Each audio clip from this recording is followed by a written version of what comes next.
আইনজীবী সাইফুল ইসলাম আলিফের মৃত্যুকে শহীদি মৃত্যু বলে উল্লেখ করে তার পবিত্র রক্তে মুসলিম উম্মাহ উজ্জীবিত হবে বলে নিজের মতামত প্রকাশ করেছেন জনপ্রিয় ইসলামী আলোচক মিজানুর রহমান আজহারী। তিনি বলেন, লাখো মুসলিমের পরম দোয়া এবং মমতায় সিক্ত শহীদ সাইফুল ইসলাম আলিফ। ইনশাআল্লাহ শাহাদাতের এই পবিত্র রক্তে উজ্জীবিত হবে গোটা উম্মাহ। বুধবার নিজের ভেরিফাইড ফেসবুক পেজের এক পোস্টে সাইফুল ইসলাম আলিফের জানাজার ছবি শেয়ার করে এসব কথা লিখেন মিজানুর রহমান আজহারী।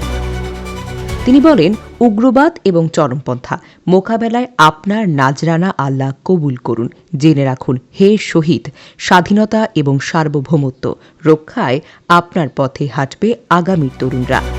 এর আগে এই হত্যাকাণ্ডে জড়িত ব্যক্তিদের দৃষ্টান্তমূলক শাস্তির দাবি করে আজহারী বলেছেন, দ্রুততম সময়ে চট্টগ্রামের আইনজীবী হত্যাকাণ্ডের সঙ্গে জড়িতদের আইনের আওতায় এনে দৃষ্টান্তমূলক শাস্তি নিশ্চিত করতে হবে। সম্ভবত দেশকে অস্থিতিশীল করার সর্বশেষ ট্রাম্প কার্ডটি খেলা হচ্ছে। দয়া করে সবাই শান্ত থাকুন তো, কোনো উস্কানিতে পা দেয়া যাবে না। বিজয় আমাদের হবে ইনশাআল্লাহ। অ্যাডভোকেট সাইফুল ইসলাম আলিফের জানাজা অনুষ্ঠিত হয়েছে জামিয়াতুল ফালাহ মসজিদের ময়দানে। জানাজার সময় লাখো মানুষ উপস্থিত থেকে এই তরুণ আইনজীবীকে শেষ শ্রদ্ধা জানান।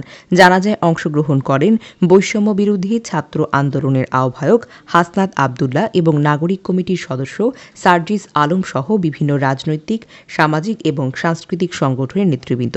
সাইফুল ইসলামের জানাজার সময় উপস্থিত সবাই গভীর শোক এবং শ্রদ্ধার সঙ্গে তাকে বিদায় জানান। এদিন সকাল 10:30টার দিকে চট্টগ্রাম আদালত চত্বরে সাইফুল ইসলামের প্রথম জানাজা অনুষ্ঠিত হয়। সেখানেও আইনজীবী সহ বিভিন্ন শ্রেণী পেশার মানুষ উপস্থিত ছিলেন। প্রসঙ্গত, গতকাল চট্টগ্রাম আদালত এলাকায় সাইফুল ইসলাম আলিফ হত্যার শিকার হন। বাংলাদেশ সম্মিলিত সনাতনী জাগরণ জোটের মুখপাত্র চিন্ময় কৃষ্ণ দাস ব্রহ্মচারীর জামিন নামঞ্জুর করে তাকে কারাগারে নিয়ে যাওয়ার পথে ইসকন সদস্য এবং চিন্ময়ের অনুসারীরা আইনশৃঙ্খলা রক্ষাকারী বাহিনীর ওপর হামলা চালিয়ে চিন্ময় কৃষ্ণ দাসকে ছিনিয়ে নেওয়ার চেষ্টা করে। এ সময় তারা আদালত চত্বরে অবস্থিত মসজিদে ভাঙচুর চালায়।